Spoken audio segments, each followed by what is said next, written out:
morning, dear students. This is your Sudha ma'am. Welcome to the second session of lesson 5, that is temperature and its measurement. In our previous session, we have studied about introduction to temperature, heat as a form of energy, and conversion of energy from one form to another.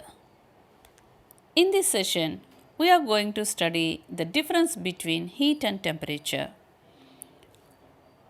What is a thermometer?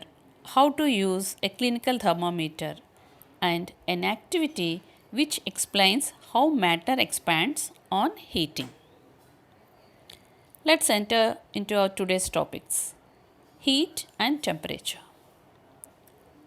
If we stand close to the fire, we feel warm, isn't it? When a warm object is placed close to a cooler object, the heat moves from warmer object to cooler object until both objects attain the same temperature. When we think that heat and temperature are the same things, but that is wrong. Temperature is the measure of the heat energy in a body, and it indicates the ability of a body to give heat to another or absorb heat from another body. Heat is the total amount of energy in a substance, whereas temperature is the measure of the average energy of the molecular motion in a substance. Heat is a form of energy. It makes a substance hotter.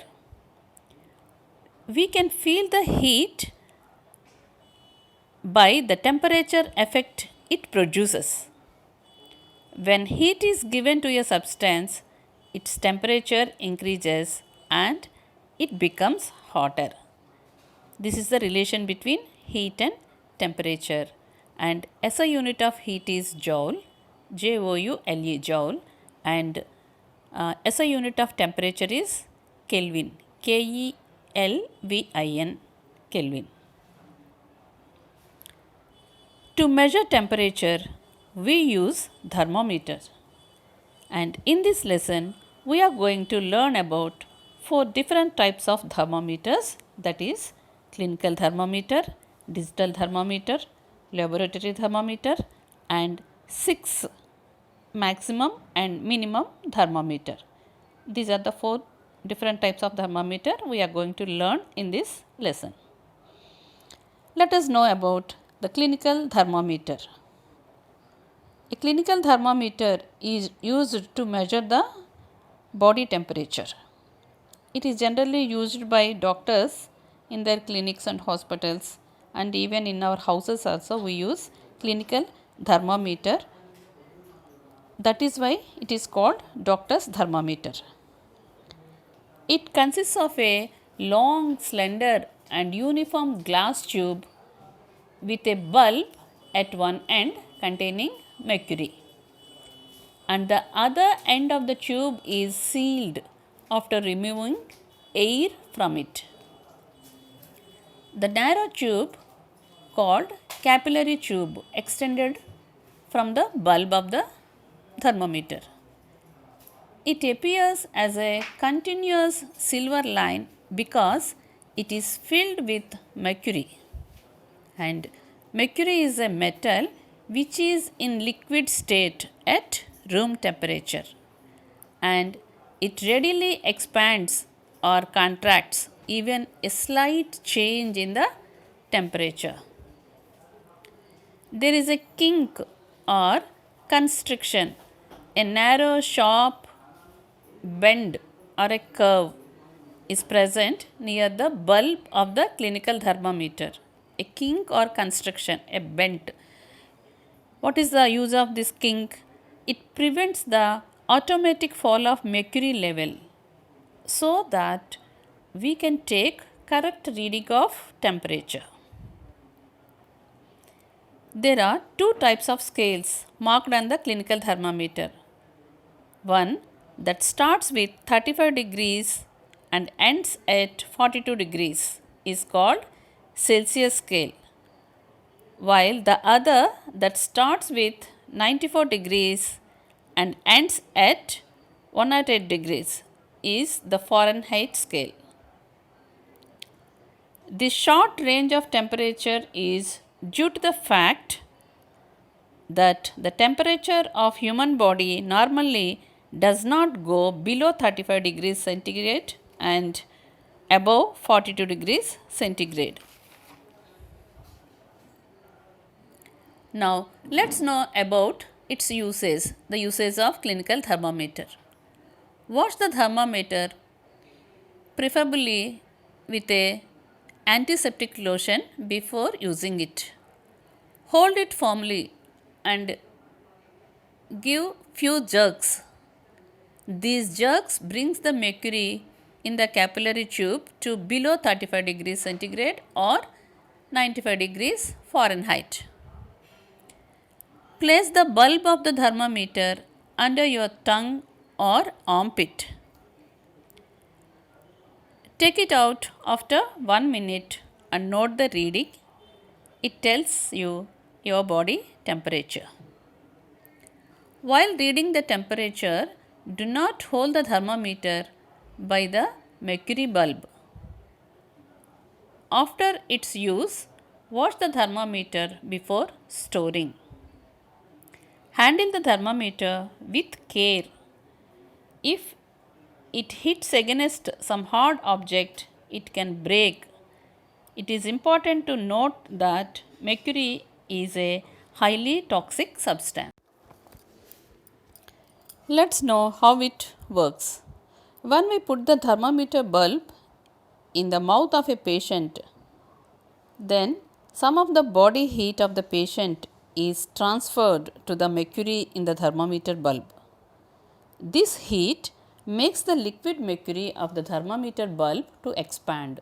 That means it increases in its volume, due to which the mercury thread is pushed to a higher level in the capillary tube.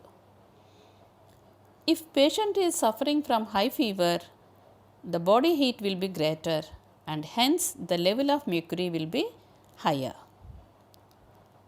This means high reading will be shown by the thermometer.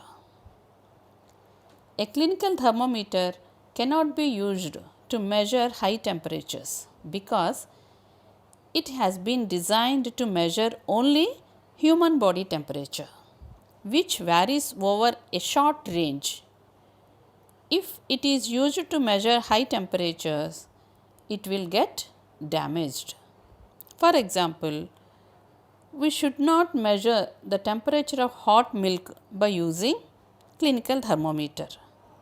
This is because the temperature of hot milk is very high, due to which it will cause a large expansion of mercury, and as there is no extra space in the capillary tube to accommodate the large expansion of mercury, the thermometer tube will break. All the thermometers are based on the fact that matter expands on heating.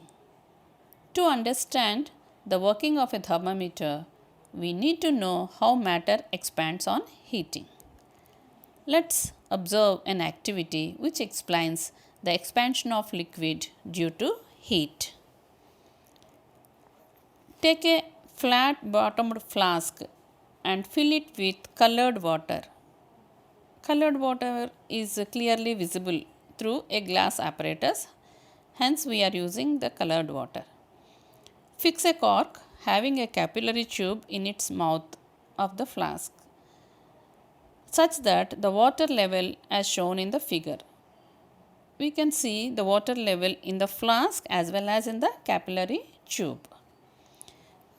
Place the flask in a metal trough.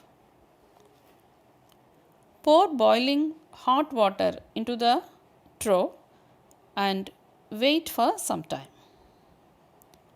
Now observe the level of water in the capillary tube. It rises or increases. Now take out the flask from the water trough and keep it outside for some time. Now again observe the water level. It decreases. By this activity, we can understand that water expands on heating and contracts on cooling. Due to heat, the colored water in the flat bottomed flask expanded so that the water level in the capillary tube raised. Once heat is removed or it contracts so that water level in the capillary tube comes down to normal.